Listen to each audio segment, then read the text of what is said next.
It was just a month ago that the Austin American-Statesman had a headline that Austin Metropolitan Ministry picks a new leader.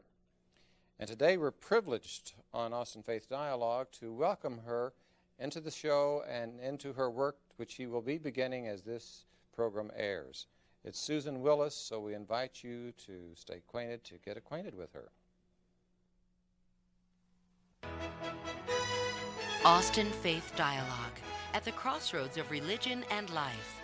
A series highlighting the cultural and social interactions between the worshiping and religious communities in and around the capital city. Austin Faith Dialogue is brought to you by the Austin Metropolitan Ministries in cooperation with KXAN. Join us now in Austin Faith Dialogue.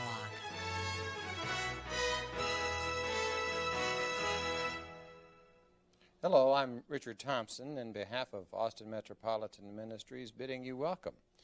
And today is a very special show because our sponsoring organization, Austin Metropolitan Ministries, has just taken on board a new executive director, Susan Wills, who is with us today. And Susan, we're just delighted to have you. Thank you, Richard. Not only on the program, but in the leadership of this organization. And I think folks are going to want to know just exactly how it is that you came to be leading AMM at this point in time.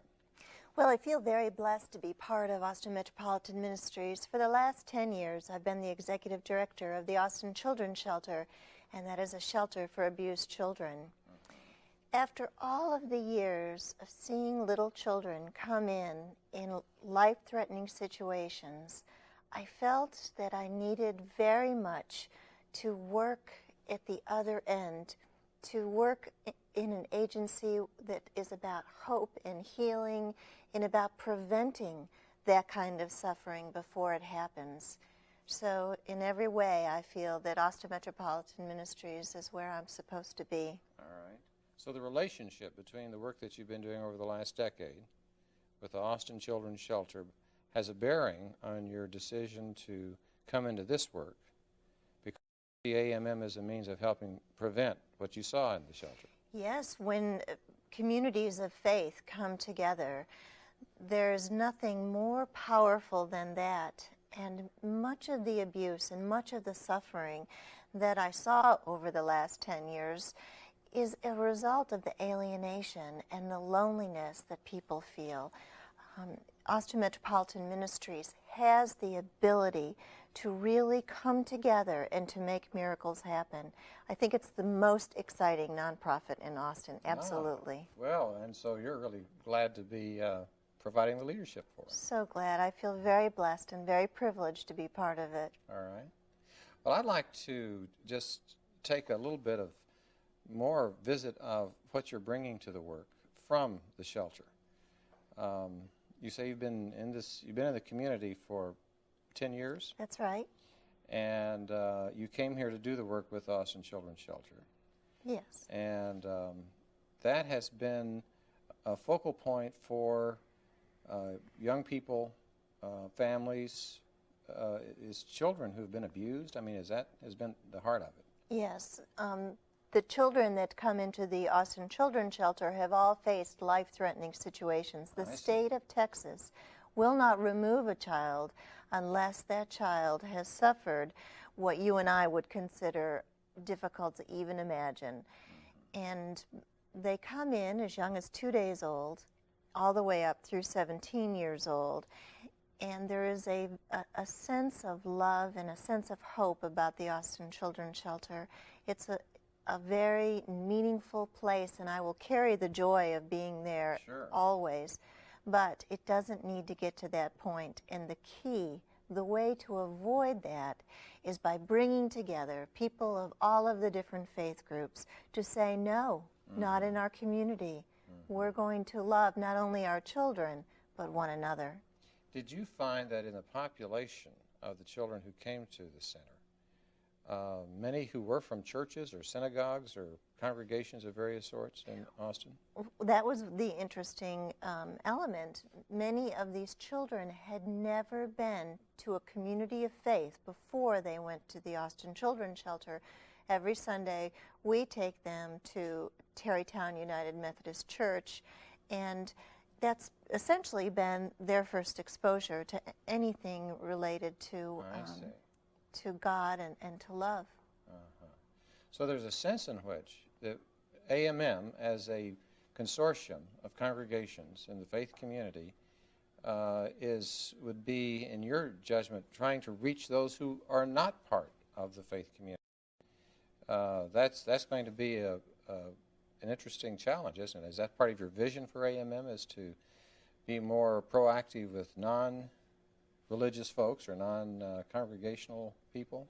Yes, it is part of my vision. What I know for sure is that Austin Metropolitan Ministries has an exciting future ahead of it. As I begin, I'm going to pray and to listen to God very, very carefully, because I know that the way will open up and that what God wants will be made certain, and what is ahead for Austin and for the communities of faith when they come together is nothing short of miraculous. Okay. I'd like to come back to that in just a moment, but before we do, just one more replay of the past. Okay. Before you came to Austin, where were you and what were you doing from the beginning of your life, sort of thing? Well, I'm originally from Syracuse, New York. Okay. And my father is a Jew and my mother from a Christian church. And I was raised in a fairly secular home, not very religious home. But I have had a deep spirituality since elementary school, and can remember very clearly feeling a sense of God in my life, even though it was not a regular topic in my home and we didn't visit the synagogue regularly. But I did feel that there was that mystery, that loving presence. Okay. Well, you then found that translated itself into what happened later in your life. What came after your home life? Then I went to Oswego in New York for college, and then went to University of Virginia to study for a degree in counseling in psychological services. Okay. From there, Austin was at its boom time and very exciting, much like now. And I moved here and loved Austin, but felt a calling to San Francisco. And I did move there, and I worked for several years in the Tenderloin district looking for children that had been abused. Very often I would walk through hallways with blood on the walls and needles scattered around and find these little children somehow surviving in circumstances that seemed more like the third world. And after several years, I did come back to Austin and began working at the Austin Children's Shelter. I see. But this is your second time in Austin. Yes, it's my second time, and my time for good, I think. Okay. Well, I'm sure that you're going to bring good things to AMM based on that experience described. And I'd like to come back to this vision that you have. Yes. Let's start with where AMM is today. Okay. And what it is that it's doing. I mean, there may be people tuning into the show that don't know about what Austin Metropolitan Ministries is about. Can you be a little specific about what it's up to at this point in time? Austin Metropolitan Ministries has a rich and meaningful history dating back to 1941. I think people don't realize how old and established an organization Austin Metropolitan Ministries is. It came together with a vision of 12 churches who, and these were all Christian churches at the time, who wanted to alleviate the suffering that they saw around them. Shortly later, Pearl Harbor happened, and then the Colorado River flooded, and they really came to the aid of those in Austin, in this area, that had no one to turn to. And still, Austin Metropolitan Ministries, although its programs have changed over the years, as our city has changed, listens intently and carefully to those who are suffering and addresses those needs. Okay, so it wasn't called Austin Metropolitan Ministry in those days. No, it was called the Austin Council of Churches in those days. And then when AMM began in, I believe it was 1989, Pat Flood came as the first director. Yes.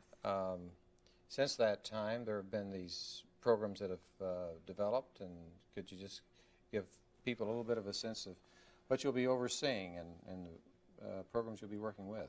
Well, sure. One of the oldest programs is this program right here, Austin Faith Dialogue. Okay. And that started in 1980. Can you help me? Yeah, it's 88, actually. 1988. Right.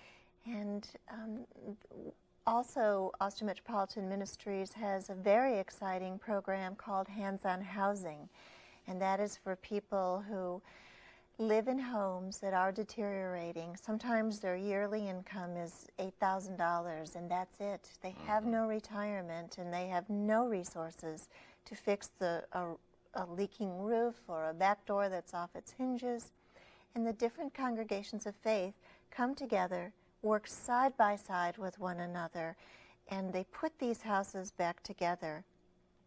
There's also another program called the Resettlement Program, where refugees come in and different congregations adopt the refugees and take care of them and give them a start. So that's another very exciting program. And when you're talking about the children, I think of one program that we've featured here several times, the Community Mentoring Network. Yes, of course. I'm very excited about that. Community mentoring is extremely important. I have seen these children who really have no one to turn to. All they need is someone in the community that wants to spend some time with them, that wants to say, you're important, you mean something to somebody. And believe me, I have seen this over and over again, where children have been absolutely lost. They think that they're worthless, and all they need is that person to say, I'm here for you. And you know, one thing that impressed me when we had the community mentoring, both the mentors and the mentees, Yes. is that there's this relationship to the county with the Gardner Betts facility, and that AMM does have a nice network with public agencies in town. Yes. And you've had that also with your work before, I suspect. Yes. The mentoring program definitely needs to be replenished with new people that are interested in mentoring. Judge Allison Benish, that works with Gardner Betts, called and said that she has been very frustrated because she sees children come before her over and over again that are in need of a mentor, and she can order, this child needs a mentor, but if they're not there. Speaking of frustration in orders, I'm going to have to be frustrated to say we're going to have to take a time off here. Okay. In the middle of the program, we take a break. All right. But we'll be back, so don't go away for this edition of Austin Faith Dialogue.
Welcome back to Austin Faith Dialogue, where today we are privileged to have the new Executive Director, Austin Metropolitan Ministries, Susan Wills.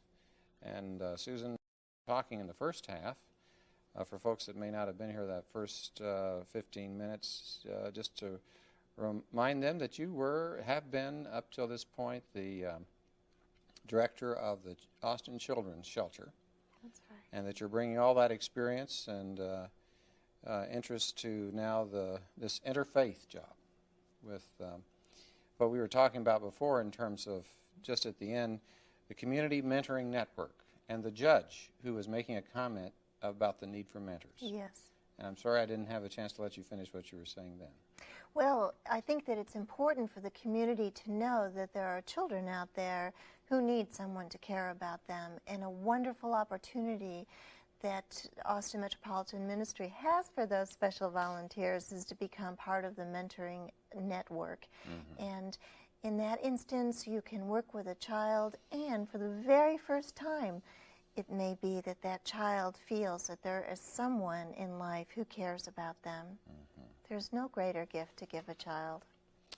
And you know, as we talk about the programs of AMM and the way in which over the years we've featured one or another of them, one of the things that has struck me is that it's the only organization in town to give the whole town an avenue and a venue to celebrate in an interfaith way. And the annual Thanksgiving service, the community Thanksgiving service has gone on now since at least the early 90s, as I recall, brings not just people from Christian denominations or even in Christians and Jews, but we had one of those services at the Hindu temple one year. Yes. And the faiths from around the world that are now represented in Austin.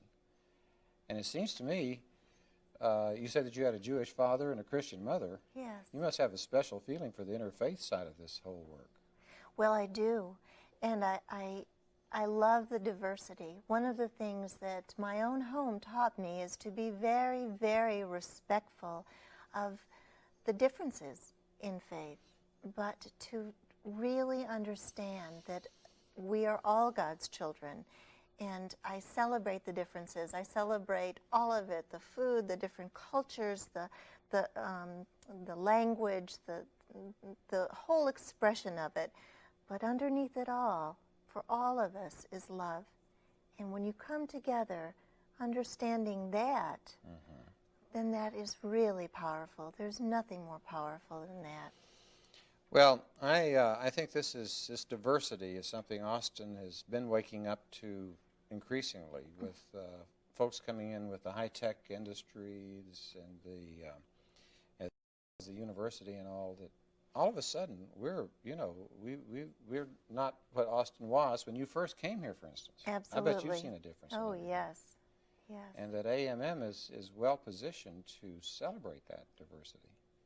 And it seems to me you're in a good position to help lead that. And I think one of the things, too, that as people may wonder, here is if you've got no particular faith tradition, but a group of them, where is the common spirituality that brings a cohesion to not just the community, but to this organization as you begin to lead it? I suspect it's not going to be a common denominator God, or to whom it may concern deity, but... Oh, no, it's a very personal God. And I believe that when you look at the values of all of the different faith traditions, that we come together on that. And whenever we begin to argue, we lose it. We lose some of the mystery and the magic that makes each religion come alive. And it is that mystery and it is that magic that makes us all one. And I deeply believe that that's what spirituality is all about, erasing those boundaries and understanding that we all are one.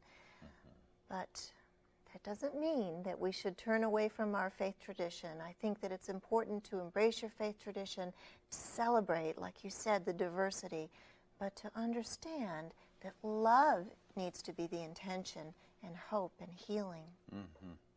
You know, I think it's been this interfaith dialogue that's gone on through AMM over the years, has brought people of the different faith traditions together to be in conversation, not to minimize the differences, but to find the commonalities. Right. That continues to be part of the program, as I understand it, does it not? Yes, and that is something that has definitely been a great attraction to me. I have studied with Thich Nhat Hanh Buddhism and have also spent a great deal of time at the Friends meeting, and also attended some of the Catholic churches. And really gone. I also go to I'm a member of First United Methodist, and I'm a visitor of University Baptist. So it is something that I do celebrate, the different faith traditions. Well, I'd like to make, before our time is up, just one thing that has impressed me about AMM2 is its connection to the public sector of this community. Unlike many congregations which have their spiritual life and their worship and the social services, but AMM connects with the city of Austin. Yes. I mean, isn't it true that it's on the CAN, the Yes. Community Action Network, is one of the representatives from across the Yes. whole metropolitan area? What difference has that made as far as you can tell? Oh, I think that being part of Community Action Network is critical in terms of the growth of Austin Metropolitan Ministries. Community Action Network is the vehicle that will tell us where the needs are, what is happening, and we must listen attentively to what is happening with the politicians and with the different political issues and Community Action Network helps with that. And I know that even beyond the city, you've got this connection with the county that we had touched on earlier. And some of the workers that have been through the organization, like the VISTA Volunteers of America, have had some federal support connected to it. But where does most of the money come from for AMM?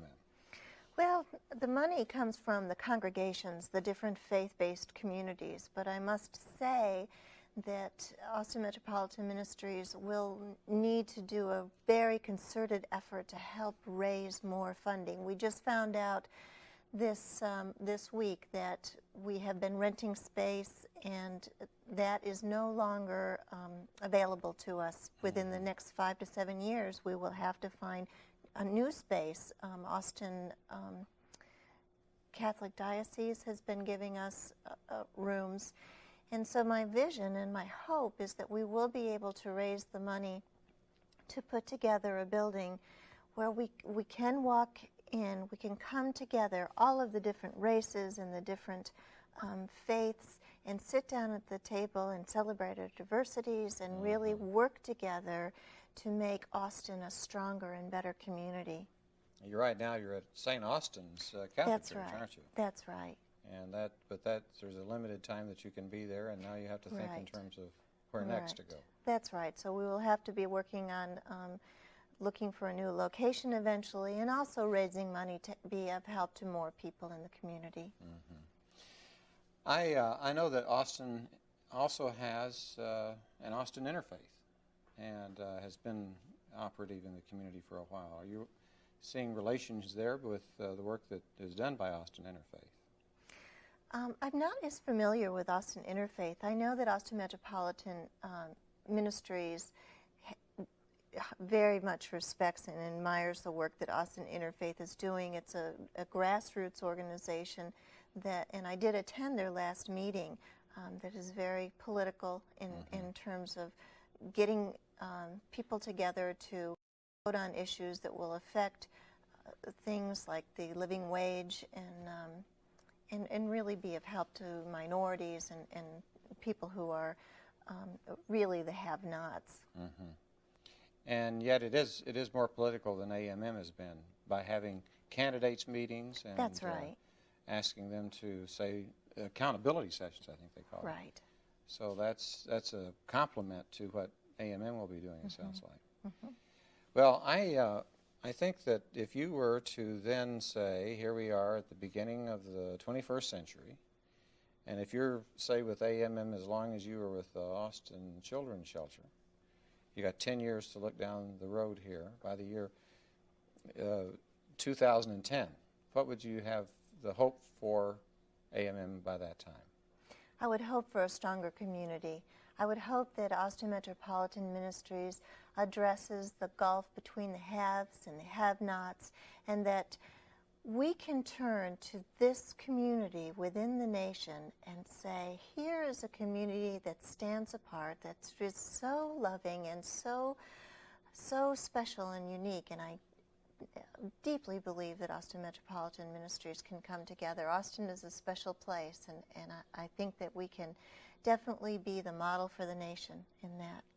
model for the United States of America? Yes, yes, I do. I believe that Austin has more talent. And that's why I'm going to stay here. It has more talent and more good people. Working at the Austin Children's Shelter showed me that there is more love and more generosity in this city than I have experienced anywhere else. Ah, yeah. Where did you find your main support in that regard when you worked for the shelter? Individuals, good people that would read about the Austin Children's Shelter and would say, I'm going to leave a legacy. I'm going to make a difference. Okay. And what about the connections to the various companies and industries here? Did you... Yes, we received a great deal of funding from Samsung, and I do believe that the high-tech community has a bad reputation for not being involved, but that's changing. The high-tech community is becoming very much involved, and we've seen huge gifts given to some of the nonprofits from the Dellionaires recently, and it just takes a few people to come together and say, I'm going to make a difference, and I'm going to make Austin that special place in the nation. Did you use the word Dellionaires? Yes. I hadn't heard that, but that's interesting. Is a particularly Austin appropriate Right. term. What about foundations? Do you have you had help from them and hope to be able to reach out through foundations for support? Yeah, I know that the Daughters of Charity has been very generous to Austin Metropolitan Ministries, and we will make a concerted effort to look at the different foundations and really be able to funnel that money in to be able to be of as much help as possible. Well, you know, one of the things that I've observed too since AMM began is that it almost follows a little bit of the multiplying of the loaves, the little going a long ways, and how you can see that over the last 10 years that the funds that have come in, even though it's not to be compared with some of the major philanthropies, has made a difference. And I can see that you've had that experience with the shelter as well. Oh, yes, yes. And we have less than a minute, and if you're going to say something to the folks out there in Austin today in just a few seconds, what would you say that you want them to look to AMM for? I would hope that they would become as impassioned as I feel about Austin Metropolitan Ministries and would go to their community of faith and become a part of that. I think that it's a life-changing experience and will offer more joy than I can express in words. Okay, and they could even invite you to come and speak, I'm sure. That's right. Right. Well, thanks for coming and speaking to us today. Thank you, Susan Richard. Wills. Thank you, folks, for looking in, and we'll be again with you next week on our next episode of Austin Faith Dialogue. In the meantime, may the Lord's peace be with you all.